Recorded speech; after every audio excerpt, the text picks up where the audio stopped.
Live from the Business Radio X studio inside Renaissance Bank, the bank that specializes in understanding you. It's time for North Fulton Business Radio. And hello again, everyone. Welcome to another edition of North Fulton Business Radio. I'm John Ray. And folks, we are broadcasting as usual from inside Renaissance Bank in beautiful Alpharetta. And if you are tired of the mega bank experience, and if you're at one of those banks, you know what I'm talking about. Not a lot of personal connection. Let's just put it like that. Here's what I hear from clients that I refer to Renaissance. They tell me that Renaissance is big enough to handle pretty much any need you can throw at them, but they're small enough to do it in a personal way. They actually answer the phones manually at this branch. That's a no at the big banks, but that's the way Renaissance does it. And I think that's the way most people like it. Most customers like it. So if that's something that appeals to you, go to renaissancebank.com and find one of their local offices and give them a call. Renaissance Bank, understanding you, member FDIC. And now I want to welcome a longtime friend of our show. Tino Mantella is with us. And Tino is president managing partner of Retained, and because he's not busy enough, he's also the chief strategy officer of Relevance. Tino, welcome back. Hey, thanks. It's always good to be here, John. It's great to be with you always. You're the busiest man I know, I think. It's fun. I don't know what I would do with myself if I didn't have 3 jobs. Let's talk about those jobs that you're in. How you serving folks out there these days? It's interesting because when I left the TurkNet Leadership Group, although you never leave TurkNet Leadership Group, I'm still a bit of an owner there and support the team. But I wanted to do something else, and I had a few opportunities, and so I convinced everyone in the leadership of both companies that I could do both, and they basically accepted that. That's what I'm doing. And then again, when you say, how am I serving? I always like to be part of nonprofits, so I'm on the Tech Alpharetta board and the North Fulton Chamber board and Families First board and a few other things to support people and communities. That's outstanding. We may get to some of that, but we want to talk about what you're up to at Retained and Relevance. For those that don't know these companies, let's talk about what they do. Maybe you want to talk about Relevance first? Yeah, let's talk about Relevance just briefly. So Relevance is an exceptional custom software development company. They have about 1,200 employees. A lot of them are engineers. We're headquartered right in Alpharetta. Mm-hmm. Both companies are headquartered in Alpharetta, which is great. But they have about 1,000 people in India as well. They have about 1,200 employees in total. And they have a great reputation of stickiness. Once they get in with a company, the average now is over 8 years. And you're talking about companies like Fiserv and Global Payments and Yeti and SiteOne and a number of others.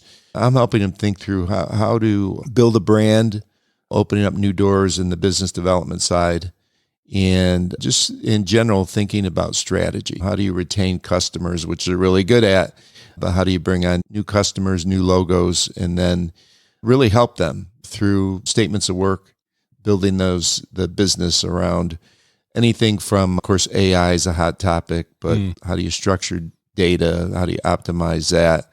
Machine learning. They cut their teeth on application development. So anything in that space. And one of the things to think about is they're a really good company. How we want more people to know about them. When you talk about using the word custom and building a brand, that strikes me as a difficult thing, right? Maybe I'm wrong, but you're trying to fulfill the bespoke needs of a particular client.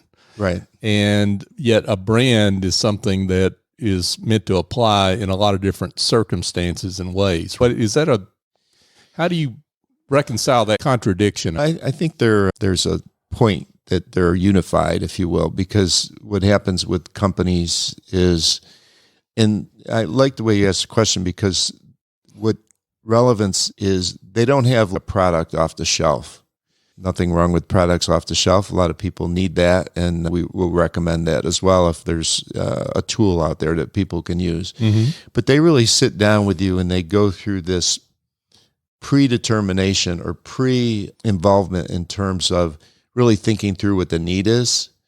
And then they take another step and they really help the company to analyze what that need is until they even get into the finding a solution. We're not a staffing firm. We have our own people, and the engineers will help you think through, but we don't want to typically have a situation where it's, okay, run with the ball, we're not going to be around. It's really a partnership with the company. And then on the brand side, it's like, how do we create communication like Business Radio X? Mm-hmm. We have our own podcasts that we're doing now and a newsletter. And how do we get the word out in social media that this is what we do? Mm-hmm. We're good at what we do.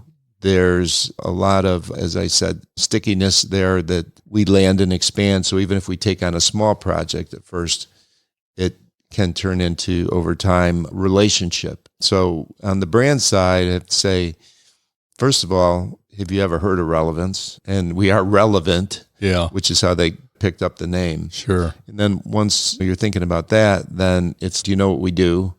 There's a lot of big players out there. And I think you use a term even for the bank when we were talking before, is we're large enough to serve you and small enough to know you. So it really is this relationship that we want to have over the long haul. And even if there is a statement of work, we go beyond that because we want to make sure that they actually solve their issue or they create their opportunities. That's what we do. And my job is really help people think through, particularly around the U.S., what the opportunities to use relevance as a company. You mentioned several names that are longtime clients of Relevance, some fintech names, a variety of names in terms of large and small companies. Yes. What are the best fit clients for Relevance? Yeah, mid-cap to enterprise size, so those large companies would be a target market for us because our engineering team enjoys solving big problems, and that's our unique space. Mm-hmm. But the mid-cap works well as well. If it's a small company, we might be able to help them, or we might be able to refer somebody that can be a partner with us. But we do look at the Atlanta Business Chronicle locally and others and say, okay, what are those companies that we should be in? And then where do we need to be? And you know my background, I guess some people say there's never been a networking event that I didn't go to or didn't like. And you've been to a lot of them too, John. And when people call me too, then this is totally off topic, but ties into retain. I've been heads down with my job for 20 years, and I never went to a networking event. Now I want another job or need another job. What do I do? Then I'll give them advice in terms of whether it's TAG or Atlanta Technology Professionals or TechBridge, all those things that you and I have been to and know. Sure. And how to get involved and engaged in that. But also with, at least locally, it's where do we need to participate? Where do we need to sponsor, that kind of thing, so we get our name out there. Yeah, for sure. So I guess the CIO is maybe one of the decision makers that would want to reach out and be in touch with Relevance. If I'm a CIO, for example, how do I know I need to pick up the phone and get in touch with you and talk about the services that Relevance offers? Yeah, I love that. All CIOs call, but CIOs and CTOs, sometimes CISOs as well. If it's a mid-cap company, maybe the CEO will pick up the phone, or the CFO. Mm-hmm. It's if they're looking at a growth opportunity with the company, if they're looking at a challenge. We have a couple companies now that have data amassed for, you'll appreciate this in your business, but for 10 years. I'm talking to one company now, and it's, we're not sure how to optimize that data, to use it, how to structure it in a way to have an impact. We're working with another company on Salesforce, and they want to use Salesforce, so it's not like we're going to give them Salesforce, but how do they, again, use the word optimize, but how do they be effective in terms of looking in this group? They have businesses that should work together, but they don't necessarily work together. So how can the tool help them? So what we'll help them do is build around that tool, in this case, to make sure that they're being efficient and effective and maximizing what they can possibly do on that. Anybody that's in that space could be a high-level engineer, VP of technology, or whatever that has those challenges or opportunities to give us a shot. Mm-hmm. Mm-hmm. And sometimes the big companies will go to the Accentures or the IBM, the Tatas of the world, and that's fine, but we have a space there. A lot of times we'll compete against them and win because they like the personal touch and they like to know who they're working with and they like our track records. No job too small or big for us. Sounds like a commercial. Yeah, well, that's okay. We're here to hear it.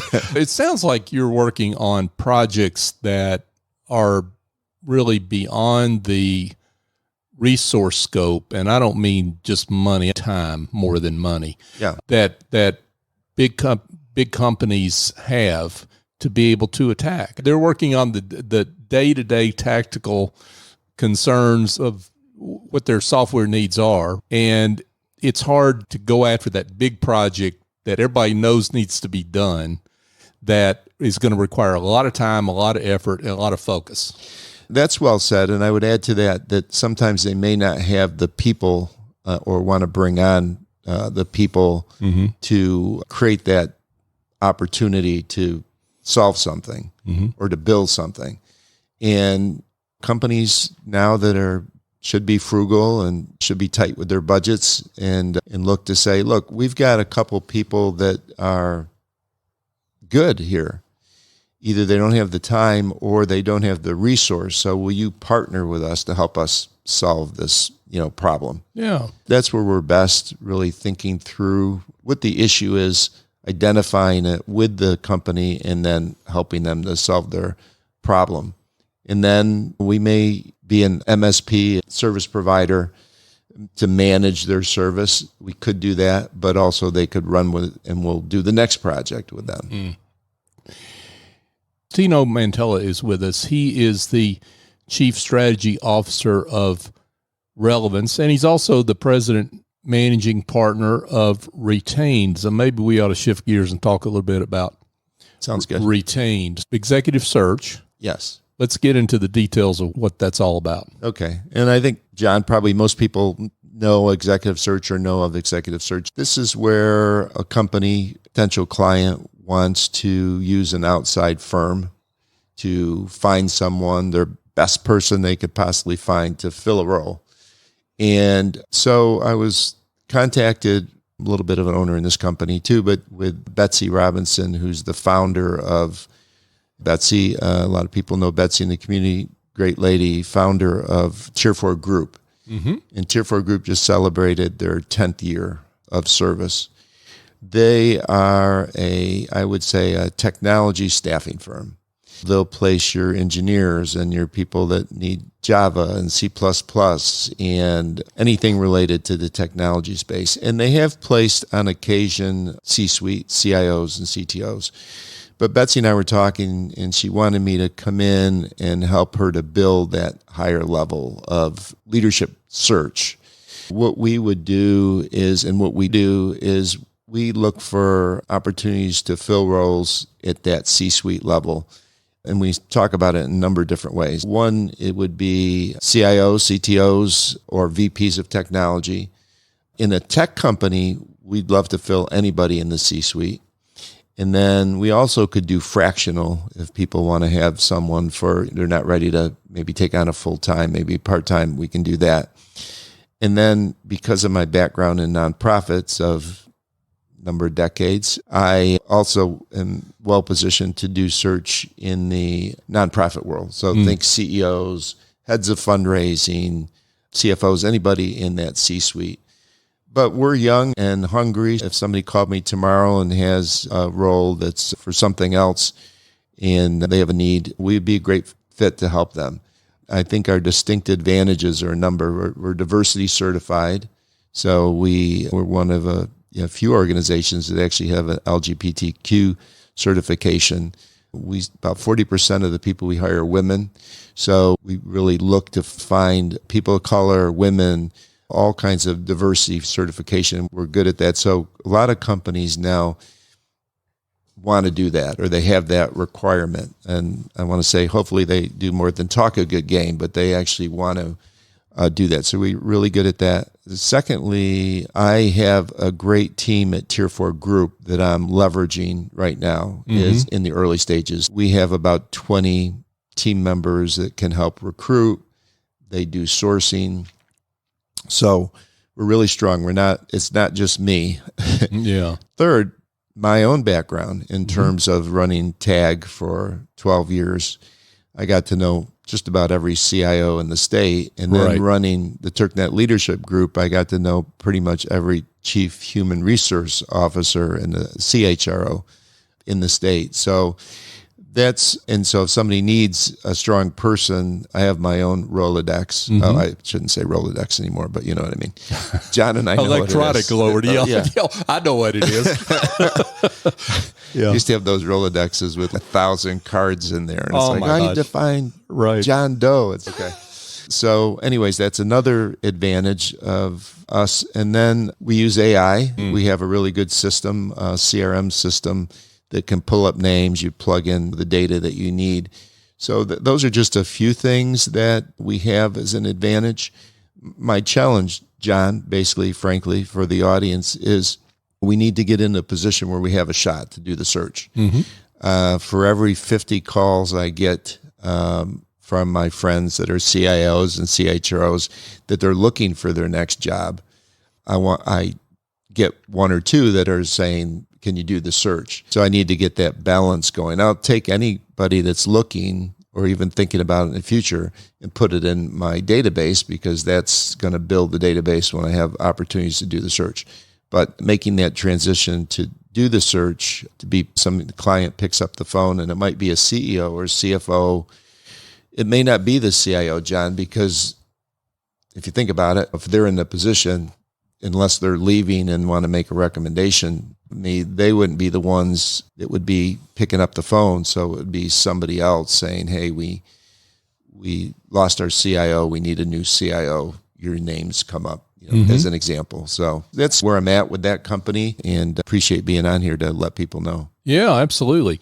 It strikes me as I listen to you and think about your expertise and experience that you obviously have a lot of experience in a lot of different roles, but your time at TurkNet, where you spent so much time in leadership development and applying good leadership principles, you're bringing that to executive search. That's got to be an advantage for you in terms of how you can help a client. Yeah, we at TurkNet, we were helping coaching maybe 300 people a year at that C-suite level. Sure. I got to see every opportunity they had, every challenge that they had. And it helps me to see when I'm doing a search, and I'm personally, another, I think, advantage is it's not going to go down 3 rungs to who's actually going to do the search. If you're looking at one of the big firms, it's going to be me. And so my experience in that leadership company, like you said, is I have a good handle on it. And my experience in the nonprofit world, and also at TAG, where I got to really see the effective CIOs and CTOs in the nonprofit world. I'll tell you an interesting story, if we have time here, just real quick. Yeah, sure. Is be fully transparent. I had a potential search for a nonprofit fundraising leader, which would be called, for those that don't know, a chief development officer or head of fundraising or whatever. And the local organization, the questions that they asked made it challenging for me, because they said, how many searches have you done, and how many searches have you done in our space? And my response was, I've hired at least a dozen chief development officers. I know exactly the profile that you need. And those chief development officers and my teams have raised over $300 million in fundraising.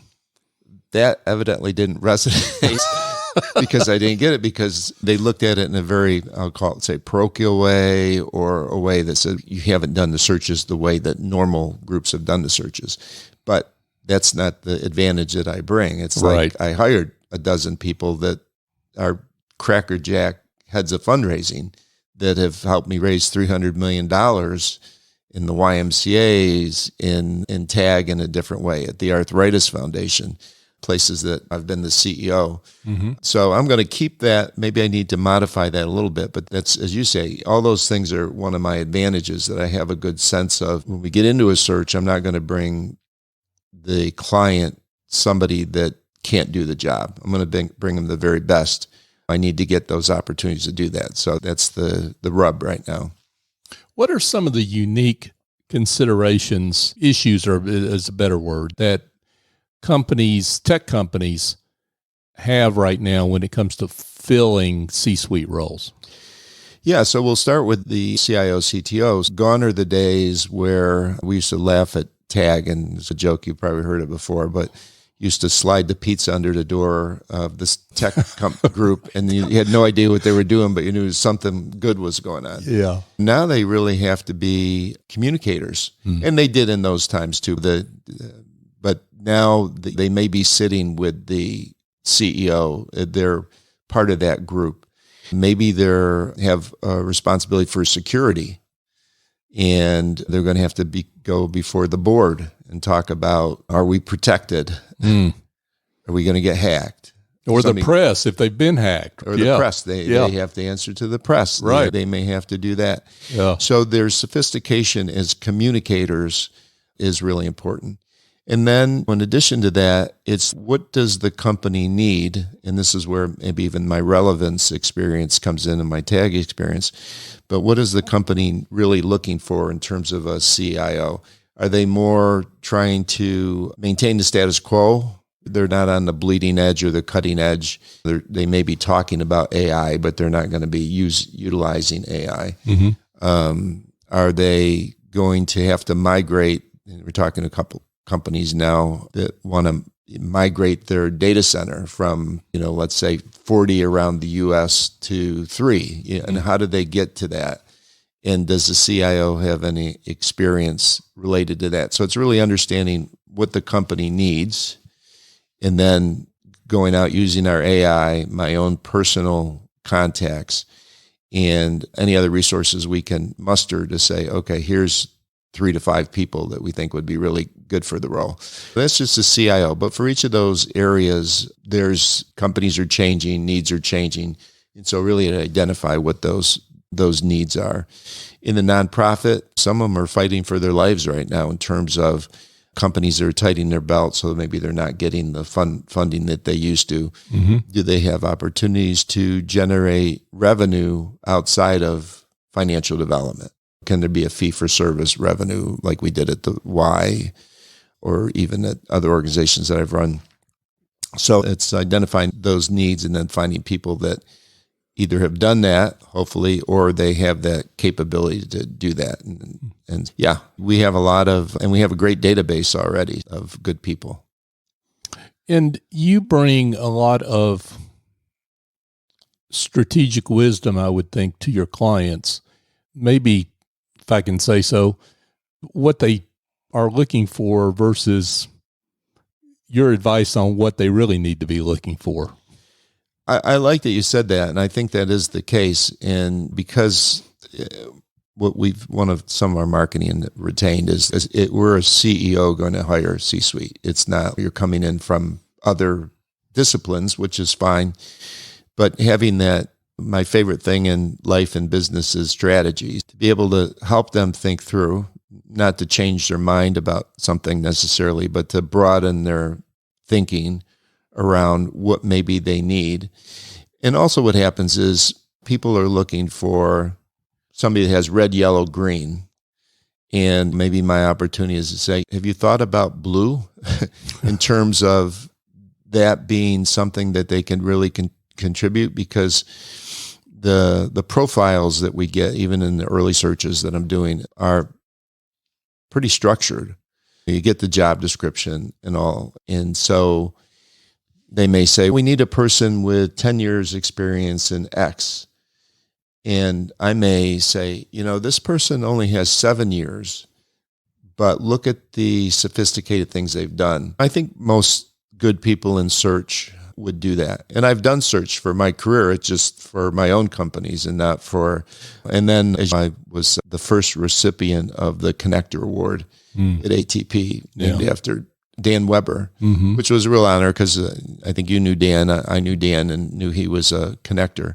But so I've been able to connect a lot of people for jobs, for marriages. That's a whole different story. But I go back to my high school reunion and it's 3 people. I'm like, I introduced you 2 guys. Yeah. But so I won the Connector Award and now I can actually get paid for helping people connect. So there you go. There you go.